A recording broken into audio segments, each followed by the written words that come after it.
ang dadalhin sa araw na to, dito lang sa Cavite dahil sa Serbisyo Kamara Caravan, 1 billion pesos ang inahandog para sa atin lahat. Wala pang lagay sa akin yun, ha? Oh, ayos ba yan? Ano ho bang nangyari dito kay John Vic Remulla? Ganito na ho bang ngayon yung mga government official? Ganito na ho ba sila kagharapal? Wala pa daw lagay sa kanya yon, anak ng toka. So, ibig sabihin, maraming naglalagay sa iyo dyan sa Cavite. Tanong lang, madami ho bang naglalagay sa inyo dyan sa Cavite? Kasi parang ang galing nyo sa lagay. Grabe naman ho yan, Governor John Vic Remulla. Hindi pa ho dumadampi sa kamay ng mga benepisyaryo yung 1 billion peso. Lagay mo na ang iyong inuuna, anak ng toka. Yan ho ang mga uri ng mga government official ang meron tayo ngayong panahon nitong si Marcos Bangag. Di ho natin maintindihan. Governor John Vic, bangag na rin ho ba kayo? Ito, nagtatanong tayo kasi daw na magsalita ko kayo parang wala kayo sa tamang kaisipan. May dala-dala daw 1 billion. Di ko alam kung tama yung pagkakadinig ko, ha. I-comment nyo sa baba kung sa tingin nyo tama yung pagkakadinig natin. Meron daw dalang 1 billion. 1 bilyong piso itong si Tamba dyan sa Cavite. Kesyo wala pa daw siyang lagay doon sa ano na yun, ha. Nakanan to ko, ha. At dito rin sa video na ito, mga kababayan, magre-react ho tayo. Dyan sa banat. Sabi siguro nitong si Congressman Rodante Marcoleta, ayaw nyo akong pagsalitain, ayaw nyo akong pagtanungin, ha. Tinanggal nyo ako sa mga committee membership ko at vice chairmanship ko, ha. Ngayon, dito ako magsasalita. Ayos. Dito sa video na ito, mga kababayan, sinoplak ho nitong si Congressman Rodante Marcoleta, yung mga nagdudunog-nunungan dyan sa House of Representatives, wala naman hong kwenta yung kanilang mga pinagsasabi. Ha? Ika nga niya, mahihina ang kukote.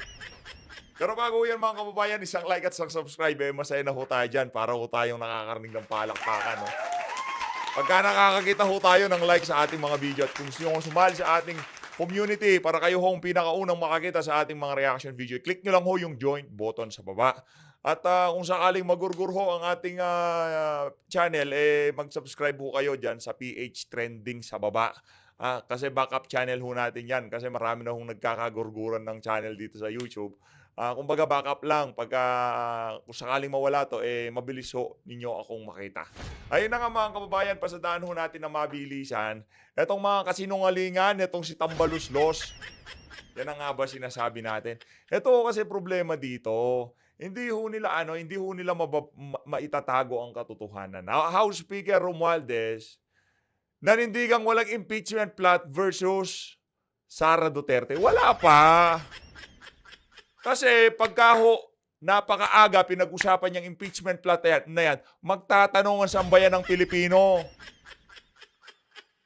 Yun ho ang iniiwasan nila, na magtanong ang mga Pilipino kung ano ang linabag ni Vice President Sara Duterte, bakit siya i-impeach nitong mga walang yang congressman na to. Yun ho yun. Kumbaga, hindi pa luto ang sinaing. Linuluto ho muna ng Quad Committee, ng Committee on Good Government and Public Accountability. Tapos na ho silang manghiwa. Konti na lang, papakuluan na lang, malapit na hong maluto. Para pagka nagtanong ang sambayan ng Pilipino kung anong nalabag nitong si Vice President Sara Duterte, yung betrayal of public trust. Graft and corruption. Panigurado ho, yan ang ibibida sa atin ng mga aso ni Tambaluslos, yung mga nagluluto ng impeachment. Ngayon wala pa. Tama naman ho ang sinasabi niya. Wala pa, pero linuluto na. Dahil yung mga hearing, pagtatanong at mga ebidensyang ilinalabas ng mga aso ni Tambaluslos, doon ho lahat papunta. O baka nagpapabida yung mga aso ni Tamba, walang kaalam-alam itong kanilang Diyos dyan sa House of Representatives, may kanya-kanya na hong galaw pagpapasikat itong mga congressman para dito kay Tambaluslos. Dalawang magkasalungat na statement. Ito naman ho, sa News 5, baka sabihin naman, gawa-gawa lang natin yan. Galing hong News 5 yan, kay Tio Moreno, no? Pinauso niya yan. Pero kinontent na ho natin yan nung isang araw. Bagong alyansang makabayan, nagsisimula ng bumuo ng impeachment complaint versus VP Duterte. Wala ha. Sino ba yung bagong alyansang makabayan? Yan, sila host, Tambaluslos, Marcos Jr., Lahat to ng mga alipores niya. Tinawag ho nila yung mga sarili nila na bagong alyansang makabayan. Wala ho tayong nakikitang pagkamakabayan dito sa mga pinaggagawa nitong mga bangag na to. Pakinggan nyo naman ho itong mga kababayan. Pakinggan nyo ho itong si John Vic Remulla. Pakinggan nyo ho, pakinggan nyo. Ito ang mga punto de vista nitong si John Vic. Di ho natin malaman kung nasa anong kinain ni John Vic dyan. Nagpulburon ba siya dyan? Pero in fairness John Vic parang talagang inaalagaan mo kalusugan mo ngayong mga panahon na to. Talagang yung balat mo mukha kang nagmamaxipil. Di ba kumikinang yung mga nagmamaxipil? Kinang na kinang ang balat nitong si John Vic. Ito, pakinggan natin to. Ang dadalhin sa araw na to, dito lang sa Cavite dahil sa Serbisyo Kamara Caravan, 1 billion pesos ang inahandog para sa atin lahat. Wala pang lagay sa akin yun, Naku po, yan na nga ba sinasabi natin? Walang yaka, hindi pa natatanggap ng mga benepisyaryo, lagay mo na pinoproblema mo. Hindi nang gagaling ho sa amin yung mga salita na yan, naggagaling sa bibig ng mga aso ni Tambaluslos. At yung mga Remulla na yan, magkakasangkot ho yung mga yan. Remulla, Romualdez, Revilla, basta yung may R sa apelido. Nakaalyado ng administrasyon, wala ho kayong aasahang matino dyan sa mga tao na yan. Wala pa daw ho siyang lagay doon sa 1 billion peso. Ang labo mo, John Vic, hindi pa ba kayo busog doon sa dyan sa mga nangyayari sa Cavite? Ano na ho bang balita dyan sa largest pogo operation in the Philippines na nandyan sa Island Cove, Cavite? Gutom pa rin ho ba kayo hanggang ngayon? Napakatindi naman ho ng gutom na inabot nyo sa administrasyon ni dating Pangulong Rodrigo Duterte. 3 taon ng administrasyon nitong si Bangag, gutom pa rin kayo? Ito mga kababayan, tuloy natin. Kakabuhis ito. Wala pang lagay sa akin yun, Ang total cash assistance, 450 million. Ang total amount of rice, 255,000 kilograms of rice na bimibigay sa inyo lahat. Oh, ayos ba yan? Ayos ba yan? Ayos ba yan? Ganyan ho kayong kinakausap ng gobernador nyo. Mga mukhang pulubi ho kayo. Parang yung konting pagrespeto sa kanyang mga nasasakupan, wala na hong ganun. Ang dami ho natin nakita mga gobernador. Si Gov Ubahib, di naman ho ganyan umasal. Si Delta Pineda, di naman ganyan umasal. Si Gwen Garcia, sa tingin ho natin, medyo ganyan. Pero itong si John Vic, talagang tinalo niya lahat ng... Ayos ba yan? Tokwa. Roy. Kami, mga taga-Cavite, Mr. Speaker, marunong magpasalamat sa lahat ng...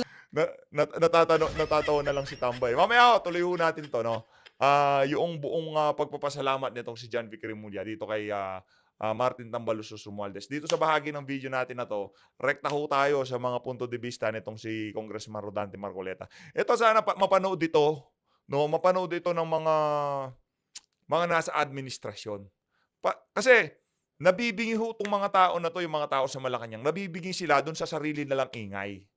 Nabibingi sila, wala silang gustong pakinggan, wala ho silang gustong makita.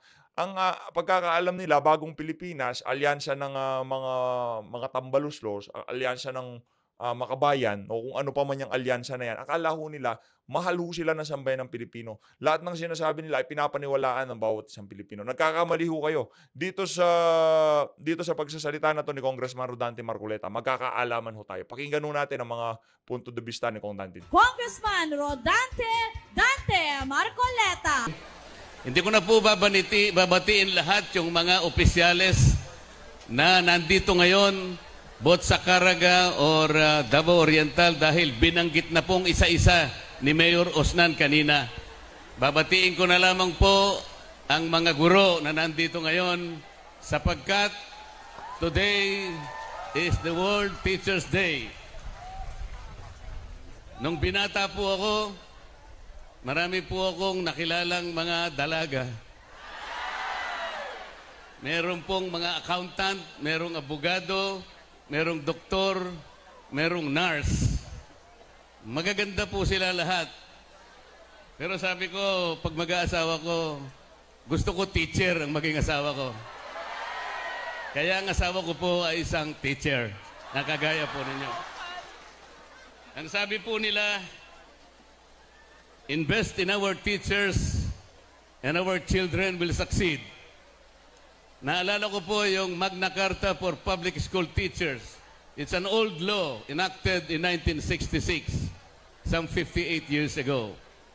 Doon nakalagay po yung maraming benefits sa mga teachers. Meron po doon na cost of living allowance. Ang sabi po doon, at least the teacher's salary should keep in pace with the living expenses, and the allowance should be given and be based automatically on the living cost index.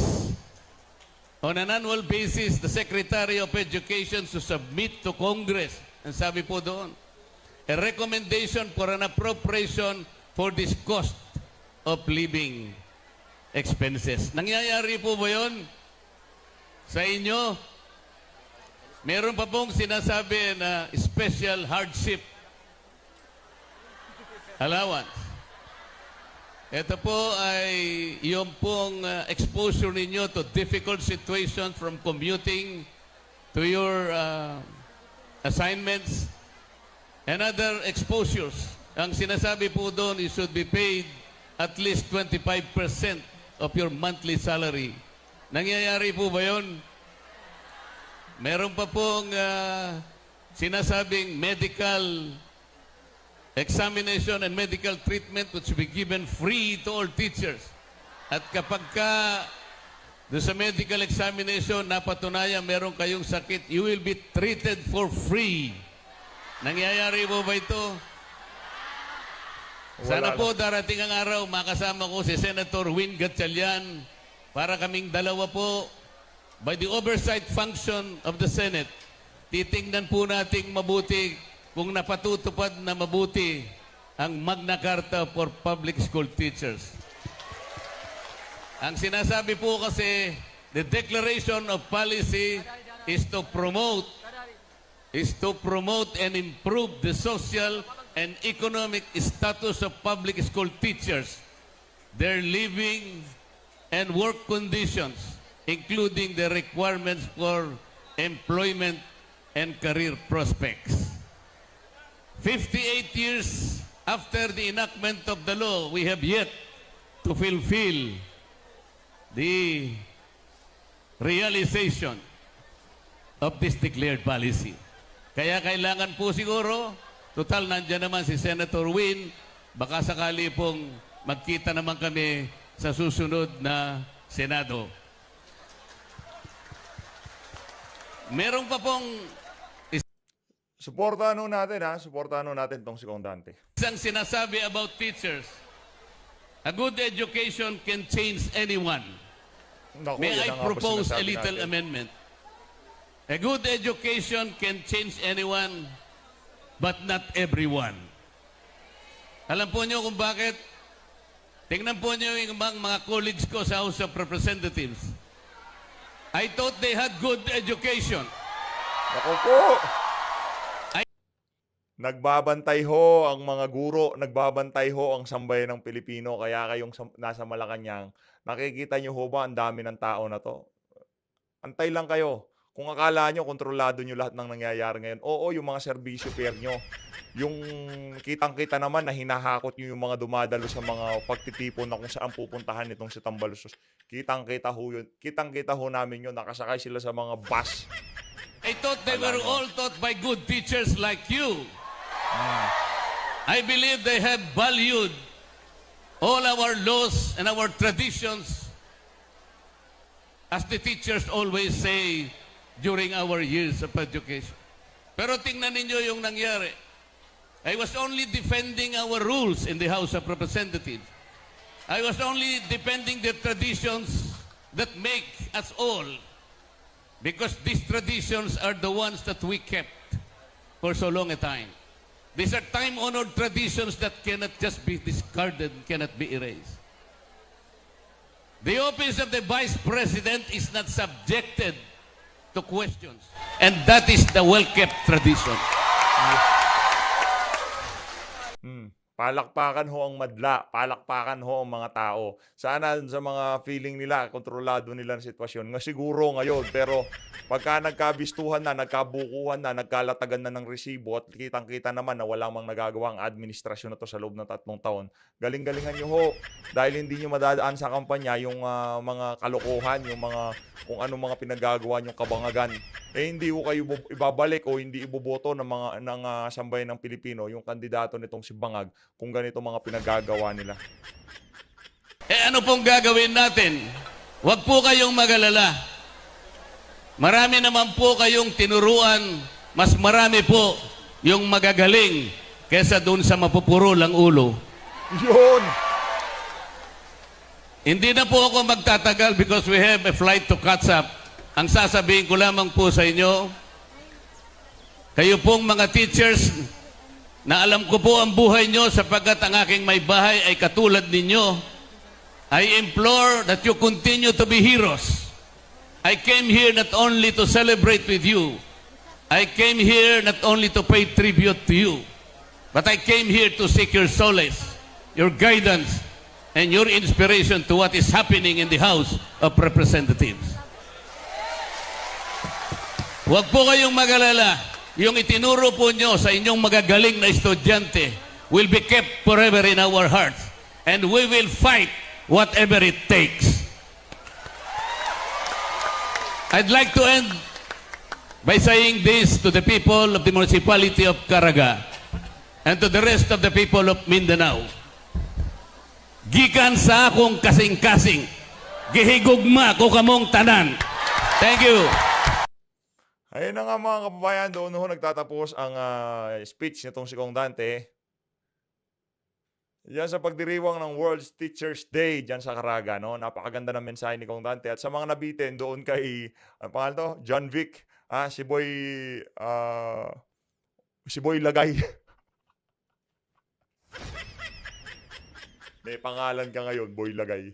Ang lagay, ganun lamang yun. Di ba? Hindi mo naman pwedeng ganun lang yung lagay. Di ba? Game. Governor John Vic Remulla!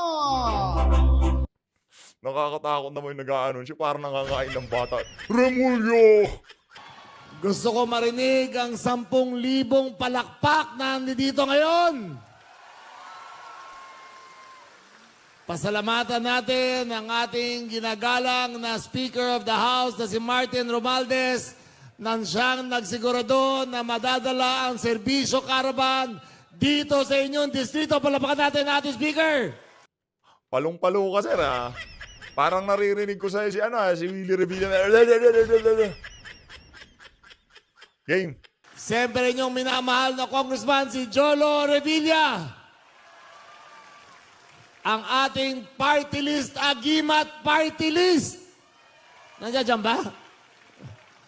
Tandaan nyo, wala na tayo ibang party list dito. Agimat lang. Sen, malaki bigay mo niyan, Sen. Anak ng toko. Ang kapal ng mukha mo, John Vic Remulla, wala pa man. Ano yung mga ganitong klaseng litanya, di naman ho nila sinasabihan kung wala talaga nangyayaring ganyan. Ang toko. Palakpakan natin ang ating re-electionist at magiging number 1 dito sa Cavite, si Senator Bong Revilla. At ang kinakatakutan ng lahat, si Erwin Tulfo. Dahan-dahan kayo, baka matulpo kayo. Ah, Ito ay napakalaking bagay para sa ating lalawigan. 120,000 mga taong makikinabang dito. Lahat ng ahensya, dinala dito, ang ating mga eskwelahan. Ang dadalhin sa araw na to, dito lang sa Cavite dahil sa serbisyo. Teka lang. Yung mga taga Cavite, kumusta ho ang sitwasyon ng Cavite sa pinagbabawal na droga? Ano ang balita ng dyan? Napakalaganap ho ba ng illegal na droga dyan sa Cavite? Comment nyo nga ho sa baba. Kasi yung mga sinyalis na nakikita ho natin, hindi maganda. Kamara Caravan, 1 billion pesos ang inahandog para sa atin lahat. Wala pang lagay sa akin yun, ha? Mukhang pera, anak ng toko. Nakakaya kayo, sir. Nakakaya. Ulitin natin. Grabe, nakakaya tong si John Vic Remulla. Ang dadalhin sa araw na to, dito lang sa Cavite dahil sa Serbisyo Kamara Caravan, 1 billion pesos ang inahandog para sa atin lahat. Wala pang lagay sa akin yun, ha? Ano ho bang nangyari dito kay John Vic Remulla? Ganito na ho bang ngayon yung mga government official? Ganito na ho ba sila kagharapal? Pagdating sa pera, nakarinig lang ng 1 bilyong piso, kailangan talagang ibida yung lagay. Wala pa daw lagay sa kanya yon, anak ng toko. So, ibig sabihin, maraming naglalagay sa iyo dyan sa Cavite. Tanong lang, madami ho bang naglalagay sa inyo dyan sa Cavite? Kasi parang ang galing nyo sa lagay. Ang total cash assistance, 450 million. Ang total amount of rice, 255,000 kilograms of rice na pimimigay sa inyo lahat. O, ayos ba yan?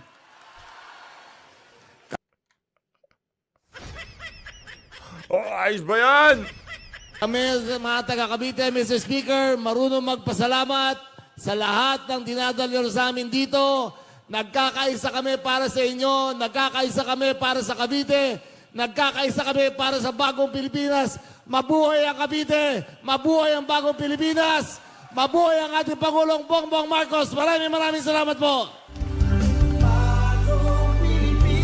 Maraming salamat po, Governor Remulla.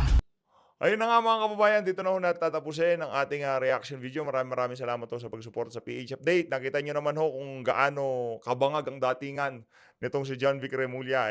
Hindi pa napamimigay yung sa mga benepisyaryo, nang hihingi na ho ng lagay itong walang yang to. Tandaan nyo lang ho, yung mga politiko na ganyan umasta ngayong mga panahon na to. Grabe, no?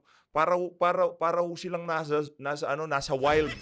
Kasi nung panahon ni Tatay Digong, nahawla ho yung mga politiko na, hindi ho sila nakapangurakot Di ba? Ngayon, hindi ho, para ho silang nakatakas, sa wild, no? Kaya wala ho, sinong huhuli dyan? Takot nyo na lang. DOJ Secretary kapatid niyan. Ayun na nga mga kababayan. By the way, sa mga hindi nakakakilala, yan si John Vic Remulla at yan si Boying Remulla, di lang ho magkamukha, pero magkapatid ho yan. Iisang matris ang pinanggalingan yan. Mag-ingat ho kayo lahat. Kung di nyo pa napanood itong video na to, click nyo lang. Mahalin natin ng Pilipinas. Maraming salamat ho mga kababayan.